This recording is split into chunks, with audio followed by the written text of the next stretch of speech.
चल सर, आपने जो हमारे दर्शकों ने बेहद बेहद पसंद किया, जब परसों चर्चा कर रहे तो आपकी जो पद में आपने कुछ चीजें जिक्र की थी, बाकी सब पर आप जो ये आपका मशवरा, आपकी राय, आपकी अपनी क्या इस पर प्रतिक्रिया होगी राकेश सर?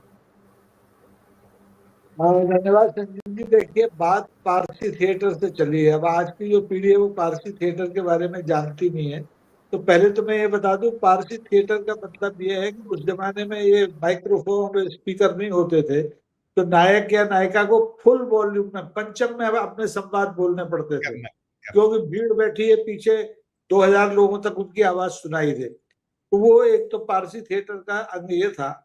लेकिन मुझे तो लगता है कि पोल खुल गई है साहब की, और बीजेपी है हक्की बक्की। हक्की बक्की नहीं होती तो प्रधानमंत्री जी के भाषण में छिछोरा शब्द नहीं आता। एग्जैक्टली। छिछोरा शब्द खंडाला और टपोरियों वाला शब्द है। भारतीय संसदीय इतिहास में जितने भी प्रधानमंत्री हुए हैं, 17वें हैं शायद, ये 18वें हैं, किसी की भाषा में छिछोरा का इस्तेमाल नहीं हुआ। अब एक तो ये संसदीय शब्द हो गया, अब सब बोल सकते हैं क्योंकि संसद की कार्यवाही में ये दर्ज हो गया।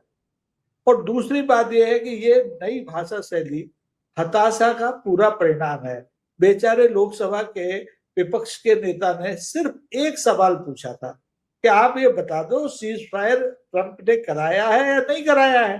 उसने चुनौती भी दे दी कि भैया 50% भी करे तो आप बता दो। लेकिन मुश्किल क्या है, देखिए, राहुल गांधी का वक्तव्य भी डोनाल्ड ट्रंप कहीं बैठे सुन रहे होंगे, या उन्हें सुना दिया गया होगा कि देखो ऐसे ऐसे बोला तुम्हारे बारे में। मोदी जी डरे हुए, मोदी जी बेचारे ट्रंप का नाम ले नहीं रहे और बार बार कह रहे दुनिया के किसी भी नेता ने। अरे भाई, दुनिया के नेताओं की बात ही नहीं हो रही है, सदन में सिर्फ 2 सवाल आ रहे हैं कि क्या ट्रंप ने आपका सीज फायर कराया, नंबर 1। क्या चीन ने पाकिस्तान को इस 3 दिन के युद्ध में हर तरह से सहायता दी?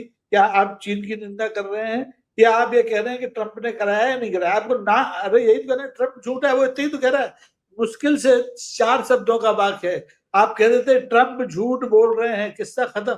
लेकिन क्या होता है जब सलीम जावेद जैसा कोई स्क्रिप्ट राइटर होता है और वो मैं बूढ़ा हो जाता है। सलीम जावेद को बदनाम ना करें सर, मैंने सीख रहे हैं। सलीम नहीं, वो जोड़ी वो फिल्मों की जोड़ी है। यहाँ राजनीति जी में कोई दूसरा पटकथा लेखक होगा, वो जब जी। बूढ़ा हो जाता है या बहुत अनुभवी होता है तो वो देख लेता है कि हमारा नेता किस बैकग्राउंड से आया है, उस पर कौन सा शब्द फबेगा। तो उन्होंने देख लिया है, बेचारे चाय बेचते थे स्टेशन पे, तो छिछोरा इन पे सही फिट बैठेगा, उसने लिख दिया और उन्होंने बोल दिया। उन्होंने देखा भी नहीं कि अब वो प्रधानमंत्री हैं, जब चाय वाले थे तब थे। तो ये संसदीय इतिहास का सबसे घिनौना परिदृश्य था, घिनौना भाषण था।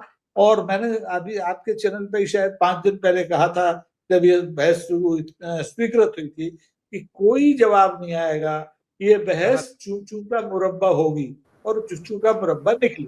जी राइट सर, नहीं बिल्कुल बिल्कुल आपने सही कहा। देखिए, मुझे भी स्मरण होता है, हमने इंटरव्यू किया था एक माया गोविंद जी का। आप सभी जानते हैं माया गोविंद जी से, ख्यात और इतनी शानदार कवियत्री, साथ में वो गाने लिखने वाली। हमने पूछा था कि ये क्या है माया जी, अटलिया अटरिया पे लुटन कबूतर रे। उन्होंने कहा था मांग है, डिमांड है। तो आपने बिल्कुल सही फरमाया, मैं आपको सैल्यूट करूंगा अचल सर, कि आज ये डिमांड है तो वो लिखा जाएगा। और अब तो आपने कह दिया कि संसदीय हो गया वो छिचोरा शब्द। राकेश सर क्या कहिएगा पूरे इस पे? मैं क्या कहूँ सर, देखिए, प्रधानमंत्री मोदी ने जब पहली बार प्रधानमंत्री बने, संसद की सीढ़ियां चढ़े, तो सीढ़ियों पर मत्था टेका और कहा ये लोकतंत्र का मंदिर है। और लोकतंत्र के मंदिर में सवालों के जवाब करने से या सवाल करने से डरना नहीं चाहिए। अमीर मीनाई एक बहुत बड़े शायर हो गए, वो कह गए कि जो चाहिए सो मांगिए अल्लाह से अमीर, जो चाहिए तो मांगिए अल्लाह से अमीर। उस दर पे आबरू नहीं जाती सवाल से। संसद में सवाल सुनने से, सवालों के जवाब देने से किसी की हेठी नहीं होती, इज्जत नहीं जाती। मोदी ये भूल गए कि उन्हें चुना ही इसीलिए गया है कि वो देश के प्रति जवाबदेह हों, और विपक्ष विपक्ष यानी देश वो पूछ रहा है तो उसके जवाब दें। उन्होंने इस लोकतंत्र के मंदिर का अवमानना की है, और उन्होंने आज भी मौका खोया। आज राज्यसभा में जया भादुड़ी ने बहुत बड़ी अच्छी बात कही, जरा सा 4 मिनट का उनका भाषण था कि भैया चलो सब ठीक है, जो मर गए उनके घर वालों से माफी तो मांग लो कि तुमसे गलती हुई है, तुम सुरक्षा उन्हें नहीं दे पाए।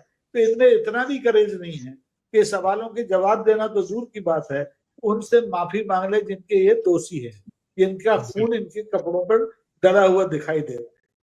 बिल्कुल बिल्कुल नहीं, कल राहुल गांधी ने कहा था, कल उन्होंने तो बहुत एक बिल्कुल पॉइंटेड कहा था कि पहलगाम में जो 26 निर्दोष लोग मारे गए उसके खून से हाथ रंगे हुए हैं आपके, उसका जवाब भी मोदी जी ने नहीं दिया।